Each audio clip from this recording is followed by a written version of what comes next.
இது உங்க வீடா? ஆமா. வீட்ல யாருமே இல்லையே. என் தங்கச்சி துபாயில வேலை பாக்குறா. அவ ஜாப ரிசைன் பண்ணிட்டு இங்க வரா. அவளுக்காக தான் இத வாங்கினேன். வேலைக்கார பொண்ணை கூட்டிட்டு வந்து வீட்டை கிளீன் பண்ணிட்டு போவேன். நீங்க இப்படி தனியா இங்க வந்து போற விஷயத்தை தெரிஞ்ச யாரோ தான் இத பண்ணிருக்கணும் இல்லையா? ஆமா, எனக்கு தெரிய வேண்டியதெல்லாம் ஒண்ணே ஒண்ணுதான். என்ன? என்கிட்ட இருக்கிறவங்க யாருக்கும் இத செய்ய வேண்டிய அவசியம் இல்ல.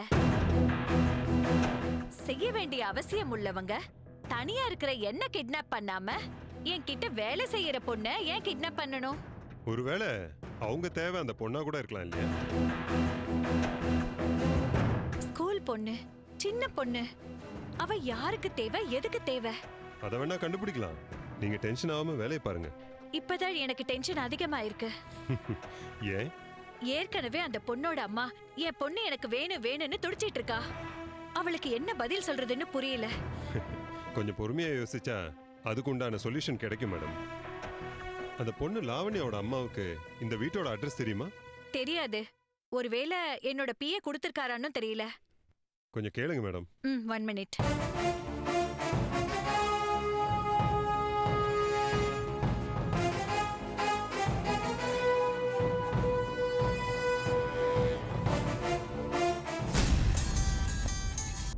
Hello Maruti madam.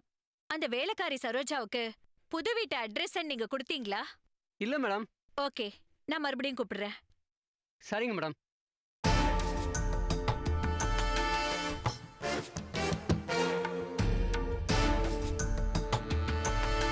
அவர் கொடுக்கலையா? ஓ, அப்படின்னா அந்த அம்மா சந்தேக லிஸ்ட்ல இல்ல. அடுத்தது, அந்த பொண்ணு உண்மையிலே கிட்னாப் தான் செய்யப்பட்டாளா? என்ன ஜோஷி இப்படி டவுட் கேக்குறீங்க? இப்பெல்லாம் ஸ்கூல் பீரியட்லயே பசங்க லவ் கிவ்னு கெட்டு போயிடுறாங்க. இந்த பொண்ணும் அப்படி யார்கிட்டனா மாட்டிருக்கலாம் இல்லையா? நோ, லாவண்யா நல்ல பொண்ணு. அவ அந்த மாதிரி எல்லாம் செய்யற மாதிரி அவங்க அம்மா அவளை வளர்க்கல. அப்புறம் எதுக்கு இந்த கிட்னாப் நடந்திருக்கும்னு நினைக்கிறீங்க? அது தெரியல. வேற யாருக்காவது ஏதாச்சும் விஷயத்துல உங்க மேல பகை இருக்கா? அப்படி இருந்திருந்தா தனியா மாட்டி இருக்கிற என்னை சேர்த்து தானே கிட்னாப் பண்ணிருக்கணும். இதுதான் என்னோட கேள்வி. சரி, உங்க கேள்வி இருக்கட்டும். என் கேள்விக்கு பதில் சொல்லுங்க. உங்க மேல யாருக்காவது பகை இருக்கா? எனக்கு தெரிஞ்சு எனக்கு விரோதிகளே இல்ல. இனிமேதான் இந்த பொண்ணோட அம்மா எனக்கு விரோதி ஆவா. Okay madam. இன் பிட்வீன் யாராவது நான் தான் இந்த பொண்ணை கிட்னாப் பண்ணி வச்சிருக்கேன்னு பணம் கேட்டு மிரட்டினா என்ன பண்ணுவீங்க? பணத்தை கொடுத்து உங்களையே அந்த பொண்ணை மீட்க அனுப்புறேன். Okay? Okay, super madam. By.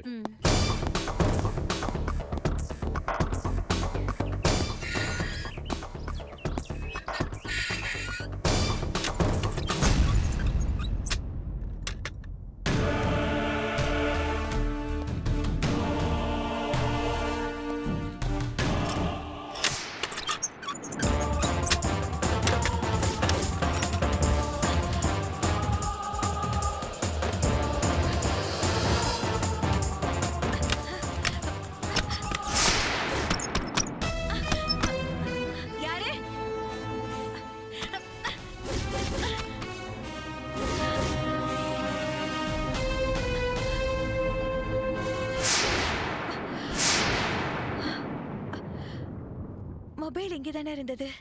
இங்க இருக்கு.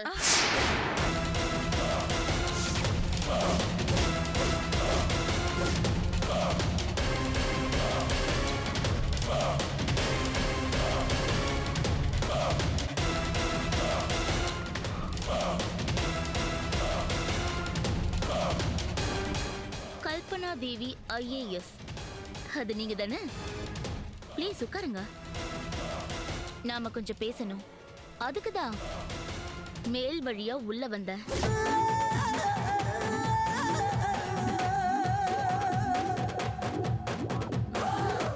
உங்க மொபைல் தான் ஸ்விட்ச் ஆஃப் பண்ணிட்டேன். ஏன் ஆள்டா வெளியில பூட்டி இருக்கா? நாம கொஞ்சம் பேசலாமா? என்ன பேசணும்?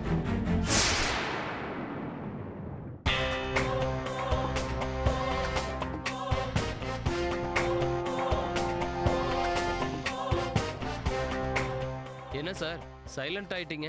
3 கொலை பண்ணணும்னு சொல்றீங்க. எனக்கு ஒரு நிமிஷம் மூச்சே நின்னுடுச்சு. நான் கொலைன்னு சொன்னது கொலை இல்ல சார், பின்ன பலி சார். பலி கொடுக்கணும்.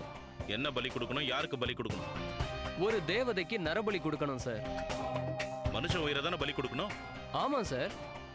அது கொலை தானே? மனுஷன் உயிரை நாமளா எந்த வடிவத்தில் எடுத்தாலும் அது கொலை தானே? சார் இந்த மாதிரி சமயத்துல தான் நாம கீதைய மைண்ட்ல வச்சுக்கணும். கீதையில என்ன இருக்கு? ஒரு ஊரு நல்லா இருக்கணும்னா ஒரு வீட்டு கொளுத்துறது தப்பு இல்ல சார். தம்பி, அதுக்கு அர்த்தம் வேற. நீங்க சொல்றது பியூர்லி கொலை, கீதையில சொல்றது கொலை இல்ல. இந்த பலி கொடுத்தா மறுபடியும் இந்த கிராமத்துக்கு ஆட்கள்லாம் வந்துருவாங்களா? வந்துருவாங்க. அண்ணா, என்னடா? நம்ம கிராமத்துக்கு மறுபடியும் ஜனங்க வருவாங்கண்ணா, வாழ்வாங்கண்ணா. நானும் என் ஃப்ரெண்ட்ஸ் 2 பேரும் பலியாகிறோண்ணா. டேய், நீ வேற சும்மா இருடா. இல்ல அவர் சாக்ரிஃபைஸ் பண்றது நல்லா இருக்கும், அக்செப்ட் பண்ணுங்க சார். நீங்க ஏன் இதுல இவ்வளவு சீரியஸா இருக்கீங்கன்னு புரியலையே. இந்த விஷயத்துக்கு எப்படி வந்தீங்க? சார் இந்த கிராமத்தை பத்தி ரிசர்ச் பண்ண ஃபாரினர் இப்ப நான் படிச்ச ஆர்டிக்கலை நெட்ல விட்டாரு. அத பார்த்ததும் இவன் இன்ட்ரெஸ்ட் ஆயிட்டான். ஏன்னா எனக்கு சின்ன வயசுல இருந்தே இந்த மாதிரி சப்ஜெக்ட்னா ரொம்ப பிடிக்கும்.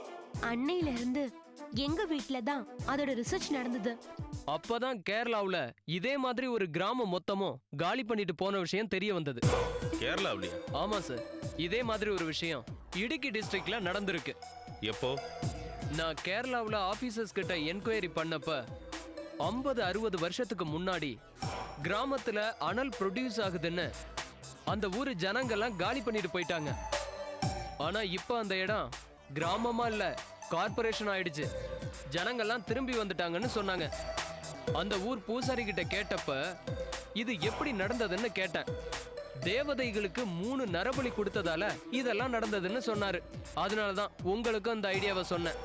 அவங்களே கூப்பிட்டு பூஜை பண்ணிடலாம் சார், கிராமத்தை காப்பாத்திடலாம். நீங்க தெரிஞ்சு பேசுறீங்களா தெரியாம பேசுறீங்களான்னு எனக்கு தெரியல. ஏன் சார்? நீங்க சொல்ற கிராமத்து விஷயம் எனக்கும் தெரியும். அப்படியா சார்? எங்க அப்பா சொல்லிருக்காரு. அப்புறம் ஏன் சார் பயப்படுறீங்க? அவங்க பிரச்சனை வேற மிஸ்டர் ஆகாஷ். அங்கேயும் பூமியில அனல் இருந்திருக்கு, அதான் சார் பிரச்சனையே. ஆனா அந்த அனலுக்கு காரணம் வேற. என்ன காரணம்? அதுக்கு காரணம் எத்தனையோ நூற்றாண்டுக்கு முன்னால பாதாள பைரேஸ்வரர்னு ஒரு சிவன் கோயில் பூமிக்கு அடியில புதைஞ்சு போயிருந்துதான்.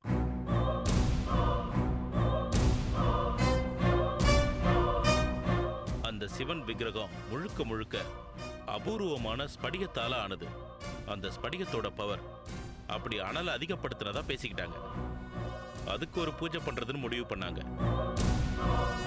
சோ அதுக்கப்புறம் காவு வாங்கி தானேன்னு ஒரு தேவதை அந்த ஊர்ல காவல் தெய்வமா இருந்தாங்கன்னு தெரிஞ்சது.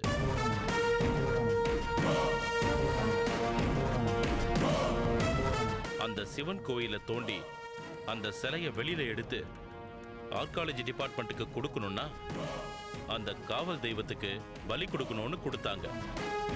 அது நீ சொன்ன மாதிரி ஆம்பளையோ பொம்பளையோ இல்ல, வயசுக்கு வந்து கொஞ்ச நாளே ஆன ஒரு கண்ணி கழியாத பொண்ணை பலி கொடுத்தாங்க.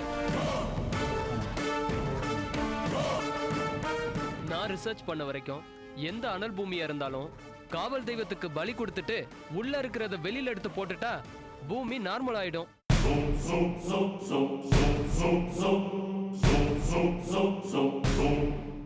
அண்ணா, என்னடா? நாமளும் இதை ட்ரையல் பார்த்தா என்ன? என்னடா இப்படி கேக்குற? நம்ம ஜனங்க நம்மளுக்கு வேணும் இல்லையா? அப்படி ஒரு பொண்ணை பிடிச்சி பலி கொடுக்கலாம்.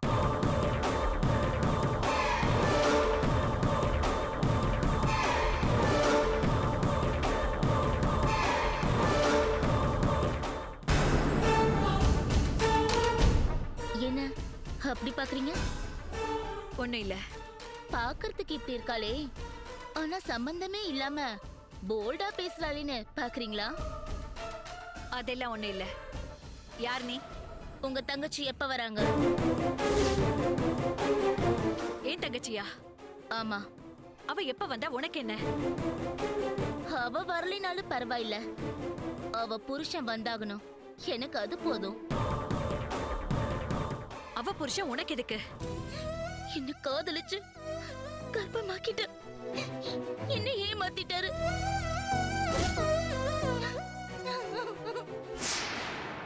எப்படி சொல்லுவேன்னு பாத்தீங்களா? நோ, அவருக்கு நான் யாருன்னே தெரியாது. ஆனா எனக்கு அவர் வேணும். எதுக்கு? விடாம இப்படி கேட்ட கேள்வியே திருப்பி திருப்பி கேக்குறது எனக்கு சுத்தமா பிடிக்காது. லாவண்யாவை ஷூட் பண்ண சொல்லட்டுமா? அவ அம்மா கிட்ட நீங்க பதில் சொல்லிக்கிறீங்களா? வேணாம், அவளை விட்டுரு. உனக்கு என்ன தேவை அதை சொல்லு. உங்க தங்கச்சியும் தங்கச்சி புருஷனும் இந்த வீட்டுக்கு வந்ததும் நாங்க 2 பேர் அவங்கள பாத்துக்கிறவங்களா இங்கேயே இருக்கணும். இருந்து எல்லா விளக்கமும் கிடைச்சாதான் வேலை செய்வேன்னு சொல்றதுக்கு இது உங்க ஆபீஸ் கிடையாது. நான் சொல்ற வேலைய செஞ்சுதான் ஆகணும். முடியுமா முடியாதா? என்ன செய்யணும்? உங்க தங்கச்சி புருஷன் வளைகுடா நாட்டுல என்ன வேலை செய்யறாரு? சாண்ட் ரிசர்ச் ஆஃப் சி மைன்ஸ்னு ஒரு கவர்மெண்ட் கன்சர்ன்ல ப்ரொஃபஸரா இருக்காரு. அவருக்கு இப்ப எவ்வளவு சேலரி தெரியுமா? நான் கேக்குறது இல்ல. மந்த்லி 7 lakhs வாங்குறாரு. ஆனா வெளிய சொல்றது இல்ல. அதுக்குள்ள அவர் சம்பளம் வரைக்கும் விசாரிச்சிட்டியா? ஆமா, ஏன் இதெல்லாம்? சொல்றேன். இப்போ அவர் ஒரு ப்ராஜெக்ட் ரிசர்ச் பண்ணி அந்த நாட்டு கவர்மெண்ட்டுக்கு சப்மிட் பண்ணிருக்காரு. So what? அந்த ப்ராஜெக்ட் ஓகே ஆயிருக்கு.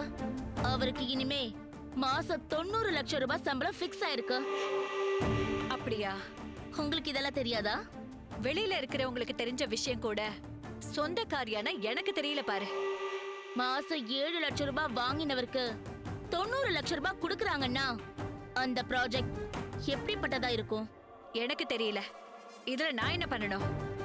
அந்த ப்ராஜெக்ட் வர செப்டம்பர்ல அந்தமான் தீவுல தொடங்க போகுது. அதுக்காக அவங்க அங்கிருந்து காலி பண்ணிட்டு இங்க வராங்க. இந்த வீட்ல தங்குறாங்க. 2 மாசம் என்ஜாய் பண்ண போறாங்க.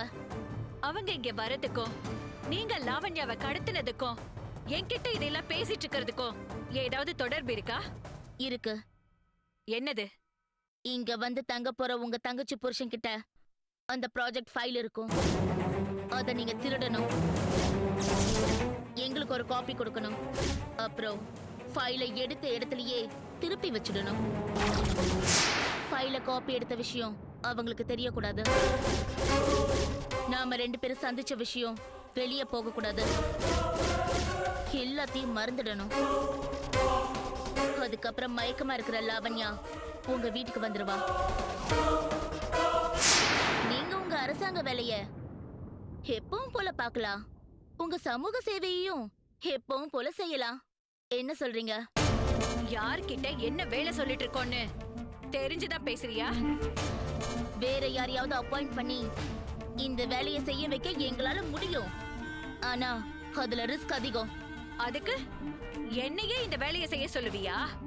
ஆமா, நீங்கன்னா விஷயத்தை பக்காவா முடிப்பீங்கன்னு எனக்கு தெரியும். நீங்க கடத்தி வச்சிருக்கிற லாவண்யாவுக்காக நான் இந்த வேலையை செய்வேன்னு நீங்க நம்புறீங்களா? லாவண்யாவுக்காக இல்லைனாலும் உங்க அப்பாவுக்காக செய்வீங்க இல்லையா? அப்பாவுக்கு என்ன?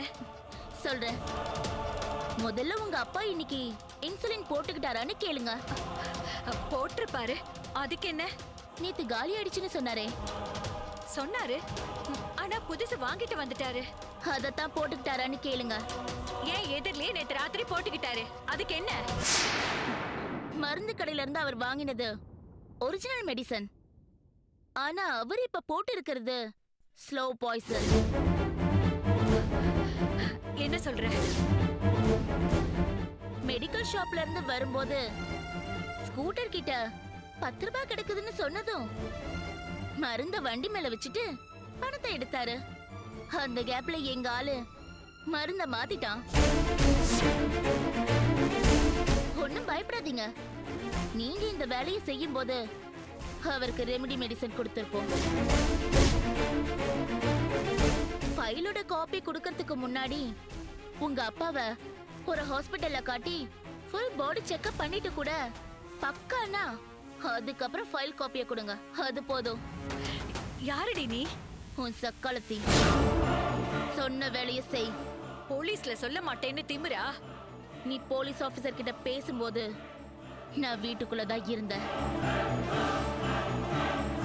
அவன் இன்னும் 5 நிமிஷம் இருந்திருந்தா அவனை ஷூட் பண்ணியிருந்திருப்போம். எங்களுக்கு போலீஸ், ரவுடி, ஆபீசர், அரசாங்கம்னு எதுக்குமே பயம் இல்ல. எங்க வேலை நடக்கணும். எப்ப வராங்க? ஒரு வாரத்துல வராங்க. ஃபைல காப்பி பண்ணிட்டு கூப்பிடு. ஒரு நிமிஷம். கூப்பிடுங்கிறியே, எந்த நம்பர்ல கூப்பிடுறது? உன் ஃபோன் என்கிட்ட தானே இருக்கு. இந்த நம்பர்லயே கூப்பிடு.